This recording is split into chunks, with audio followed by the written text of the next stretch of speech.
Welcome to our webcast where we present the results for the first quarter of 2026. Next to me is the company CFO, Engelsen, who is going to take us through the financial details of the quarter. My name is Margrethe Hauge and I'm the CEO of Goodtech.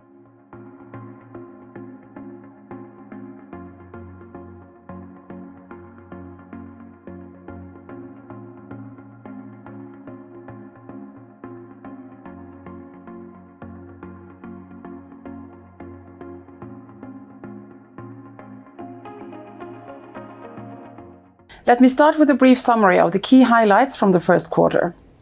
In Q1 2026, Goodtech continued to deliver solid operational performance with improved profitability, despite a revenue mix that was less procurement heavy than last year.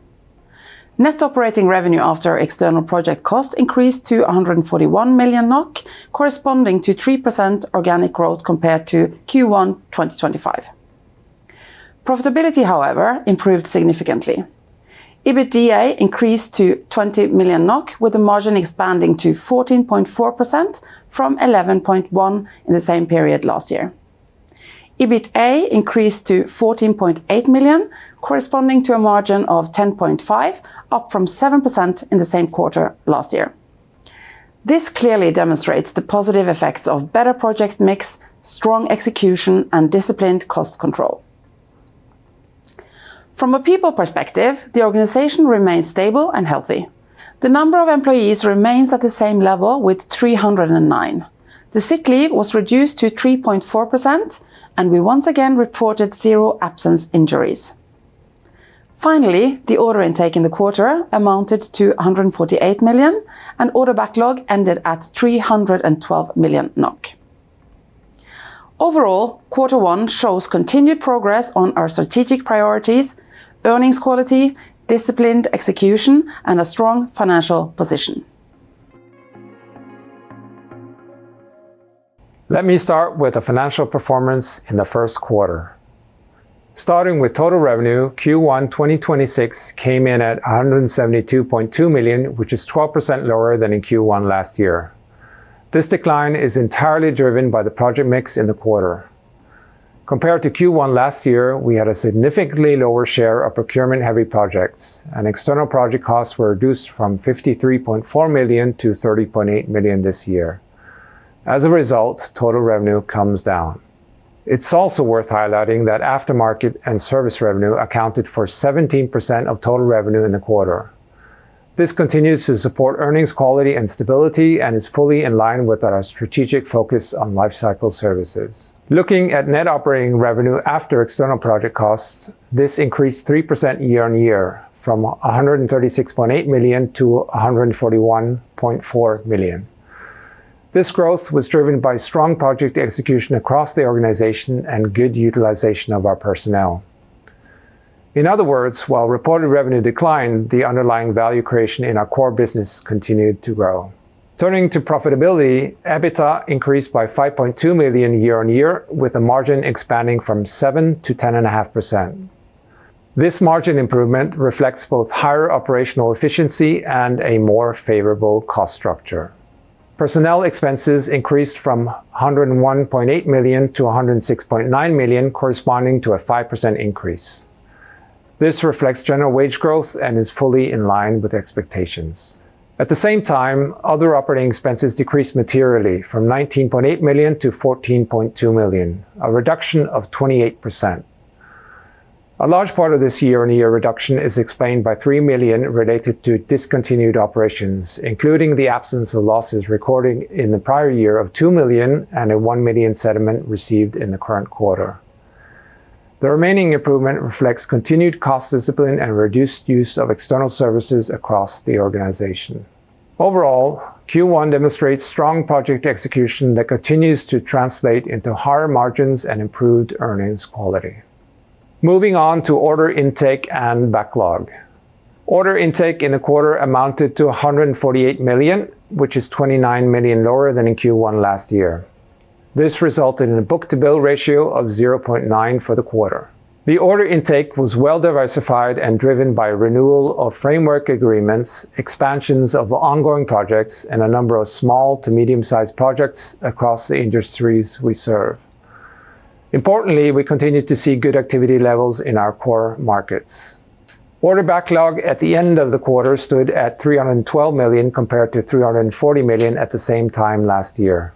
The backlog now contains a lower share of large procurement-heavy projects than in previous years due to investment decisions for the largest projects are taking longer than usual, partly due to geopolitical uncertainty. In response, we are focusing on increasing the number of early phase studies, FEED work, and front-end engineering with international clients, which strengthens both customer relationships and future project conversion. During the quarter, we announced a contract with Antec Biogas in Norway with an estimated value of between 15 and 20 million. This project covers automation and control systems for a new biogas facility and builds on a successful pre-project phase. Strategically, this contract demonstrates our ability to scale OT architectures alongside customers with growth ambitions. Finally, let me comment on the balance sheet and cash position. Goodtech continues to have a very strong and robust capital structure. Total assets at the end of Q1 amounted to 514.1 million and total equity increased to 293.8 million. This corresponds to an equity ratio of 57%, up from 54% at year-end 2025 and 51% in Q1 last year. Cash and cash equivalents ended the quarter at 110.8 million. This is lower than at year-end, driven by a seasonal increase in working capital. Specifically, accounts receivable increased by 25.4 million during the quarter, reflecting timing effects in project billing and payments. Net cash flow from operating activities was negative at 17.2 million in Q1, mainly due to this net working capital buildup rather than the underlying profitability. Non-current assets decreased slightly to 263 million, primarily due to lower right-of-use assets and deferred tax assets. Long-term liabilities, largely lease liabilities, remain stable at around 45 million since year-end 2025. Importantly, Goodtech has no interest-bearing debt as of 31st of March 2026. Combined with a strong equity and solid liquidity, this provides significant financial flexibility moving forward, both to support organic growth and to pursue strategic opportunities if they arise. This slide puts our recent performance into a long-term strategic context. Over the past 4 years, Goodtech has fundamentally reshaped its portfolio and operating model by strengthening the core business and exiting non-core activities.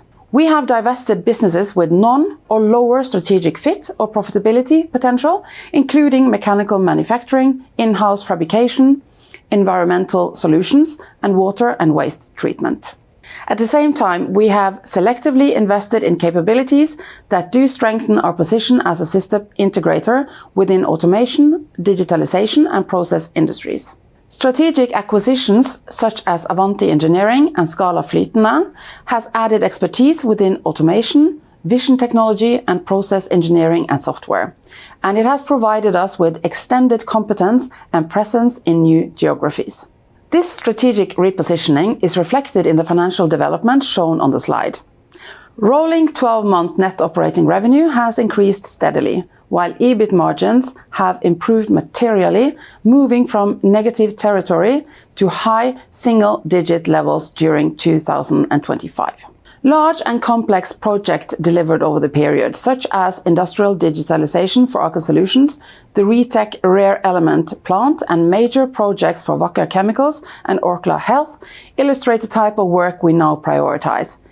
Technically demanding value-added projects where Goodtech's core is to increase the industrial competitiveness. Looking ahead, Goodtech intends to continue the journey of increasing shareholder value.